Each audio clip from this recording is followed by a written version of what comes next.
55세 대기업 부장이었던 그는 왜 제주에서 택시기사가 되었을까? 1. 서론 잘 나가던 55세 부장이 왜 제주도로 갔을까? 야, 너 제주도 내려간다고? 대기업 부장이 택시기사 한다고? 회사 동료들은 믿기 힘들다는 표정을 지었다. 서울에서 30년 가까이 근무하며 인정받던 한 대기업 부장이었다. 수십 명의 팀원을 이끌었고 월급도 꽤 괜찮았다. 하지만 정년이 가까워질수록 마음이 편치 않았다. 평생을 바친 회사에서 은퇴하면 과연 무엇을 해야 할까? 아무런 준비 없이 회사를 떠나면 남는 건 텅 빈 하루와 경제적 불안뿐이었다. 그는 은퇴 후에도 꾸준한 수입이 필요하다고 판단했다. 그런데 막상 퇴직 후 할 일을 찾으려니 답이 나오지 않았다. 결국 오랜 고민 끝에 그는 제주도로 내려가 개인 택시를 시작했다. 이 이야기가 남일처럼 느껴지는가? 하지만 이와 비슷한 사례는 점점 더 많아지고 있다. 대기업이든 공무원이든 많은 사람이 은퇴 후 무엇을 해야 할지 몰라 방황한다. 오늘은 퇴직 후 새로운 삶을 개척한 3가지 사례를 소개하며 왜 미리 준비해야 하는지, 어떤 선택이 가능한지를 이야기해 보겠다. 2. 퇴직 후 방황하지 않으려면? 3가지 사례로 보는 현실 조언. 1. 30년 대기업 엔지니어, 제주도 개인 택시 기사 55세, 김호호 씨. 김 씨는 55세에 명예퇴직을 했다. 회사에서는 자율퇴직이라 불렀지만 사실상 더 이상 자리 보전이 어려운 상황이었다. 퇴직금은 제법 받았지만 30년 넘게 월급 생활을 하다가 갑자기 수입이 끊기니 불안감이 몰려왔다. 처음엔 서울에서 새로운 일을 찾았지만 원하는 조건에 맞는 일자리는 없었다. 고민 끝에 그는 제주도로 내려가 택시 면허를 취득했다. 초기 비용은 있었지만 그는 택시 운전은 몸만 있으면 평생 할 수 있는 직업이라고 판단했다. 그리고 무엇보다 삶의 질을 고려했다. 서울에서 은퇴 후에 뭘 할까 고민하며 지내는 것보다 이곳에서 바다 보면서 택시 운전하는 게 훨씬 낫습니다. 하루 67시간만 일해도 생활이 되고 사람들과 이야기하는 것도 재밌어요. 그는 지금도 하루 10만 원 정도의 수입을 올린다. 대기업에서 일하던 시절과 비교하면 적은 돈이지만 고정 지출을 줄이고 삶의 만족도를 높이는 것이 더 중요하다고 말한다. 이 27년 공무원 중고 서점 사장 58세 이호 씨. 이 씨는 교육청에서 27년간 근무한 공무원이었다. 정년이 다가오자 남은 인생을 어떻게 보낼지 고민이 깊어졌다. 퇴직 후에도 일하고 싶었지만 관공서 일 말고는 해본 적이 없었다. 그러던 중 취미로 읽었던 책을 떠올렸다. 그는 젊었을 때부터 책을 좋아했고 퇴직 후에도 관련된 일을 하면 좋겠다고 생각했다. 그래서 서울 변두리에 중고 서점을 열었다.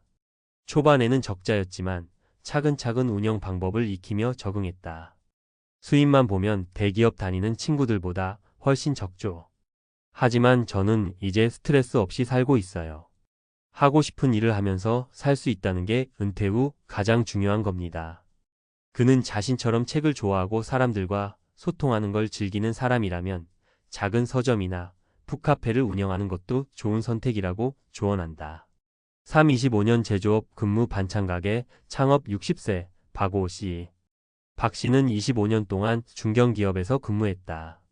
생산 라인을 관리하며 한 달에 40만 500만 원을 벌었지만 퇴직 후 한순간에 소득이 끊겼다. 그는 단순한 아르바이트보다는 자신만의 가게를 운영하는 것을 원했다. 그가 선택한 건 반찬가게였다. 이유는 간단했다. 매일 소비되는 상품이므로 꾸준한 수요가 있다. 대형 마트보다 정성 들인 수제 반찬을 찾는 고객층이 많다. 초기 자본이 적게 든다. 그는 요리를 전혀 할 줄 몰랐지만 6개월간 창업 교육을 받고 직접 반찬을 만들기 시작했다. 은퇴 후엔 빠르게 돈 버는 방법보다는 꾸준히 할 수 있는 일이 중요하다고 말한다. 퇴직금으로 투자했다가 다 날린 사람도 많아요. 저는 작게 시작해서 하루 2,030만 원 정도 벌지만 은퇴 후 고정 수입이 있다는 게 가장 큽니다. 3. 은퇴 후를 준비할 때 꼭 기억해야 할 3가지 조언. 이제 본론이다. 퇴직 후 인생을 안정적으로 보내려면 어떤 점을 고려해야 할까? 위 사례를 통해 3가지 핵심 포인트를 정리해 보겠다. 새로운 일에 대한 거부감을 없애라. 대기업 부장이 택시 운전하고 공무원이 서점을 운영한다고 해서 실패한 게 아니다. 세상이 변하면 직업도 변한다. 은퇴 후에도 얼마든지 새로운 일을 할 수 있다는 열린 마음이 중요하다. 월급이 없어도 굶지 않을 생계형 직업을 찾아라.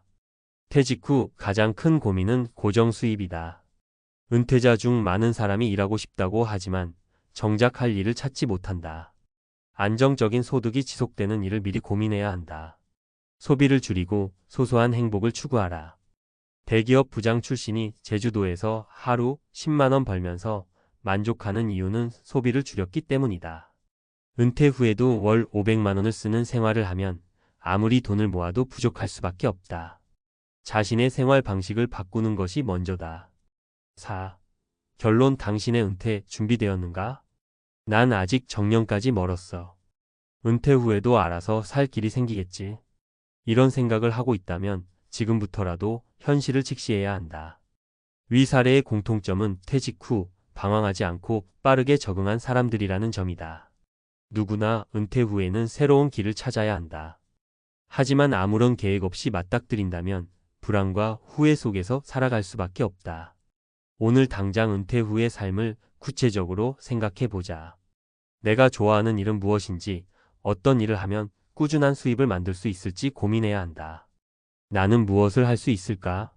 지금 이 질문을 던지는 것이 은퇴 후 삶을 지혜롭게 사는 첫걸음이다. 5.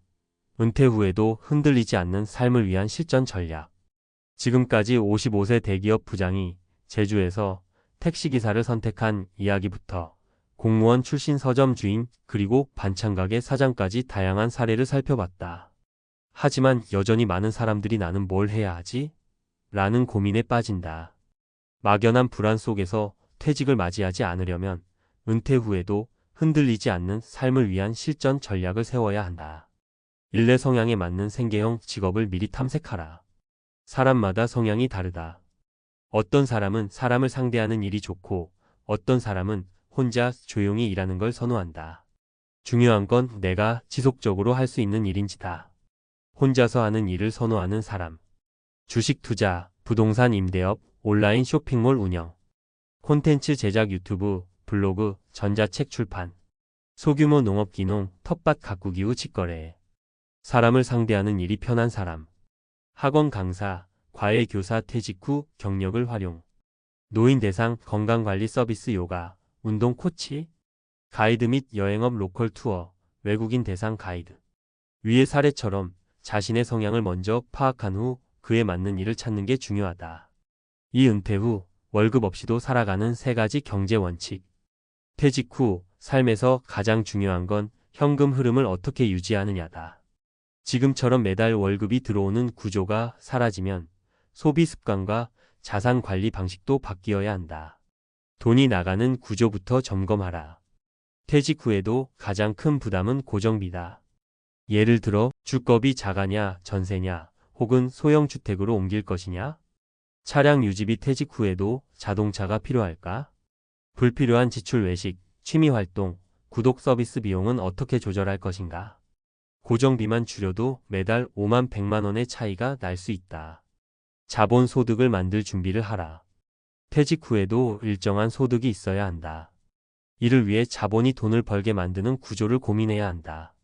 월세 수익을 줄 수 있는 부동산 임대, 배당주 투자, 연금 활용, 디지털 자산 유튜브, 블로그, 전자책 등. 월 100만 원이라도 노후 현금 흐름을 만들어라. 은퇴 후 완전히 경제활동을 멈추면 자산이 줄어드는 속도가 빨라진다. 그러니 소규모라도 꾸준한 수입원을 만들어야 한다. 하루 23시간 정도 일할 수 있는 부업 찾기. 작은 사업을 운영하며 생활비 보충. 취미를 활용한 수익 창출의 공방 운영, 사진 판매 등. 이처럼 고정 지출을 줄이고 자본이 돈을 벌게 하며 소규모라도 수입원을 유지하는 것이 은퇴 후 경제적 안정의 핵심이다. 3혼자가 아니라 마이너스. 은퇴 후의 인간관계가 가장 중요하다.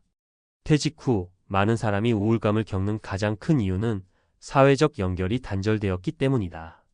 회사를 떠나면 평생을 함께한 동료들과의 관계가 희미해진다. 퇴직 후에도 삶의 질을 유지하려면 건강한 인간관계를 유지하는 방법을 고민해야 한다. 같은 고민을 나눌 수 있는 커뮤니티에 참여하라.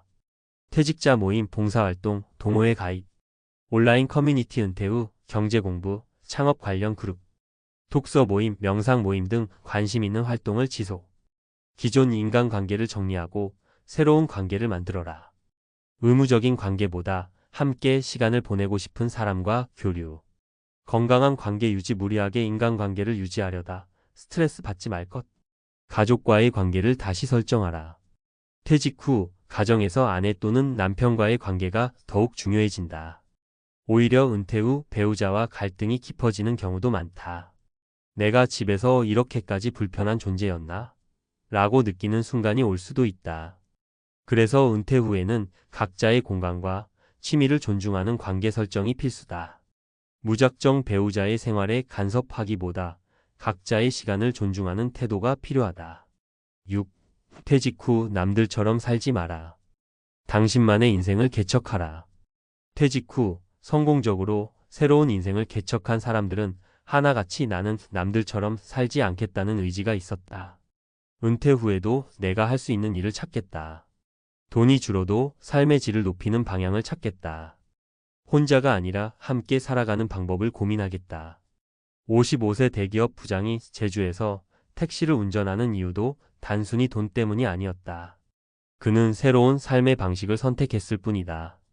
마찬가지로 은퇴 후 삶은 불안해하는 사람이 아니라 준비하는 사람에게 더 나은 방향으로 열린다. 당신은 은퇴 후 어떤 삶을 살 것인가? 지금 이 질문에 답을 하는 순간 당신의 미래는 완전히 달라질 것이다.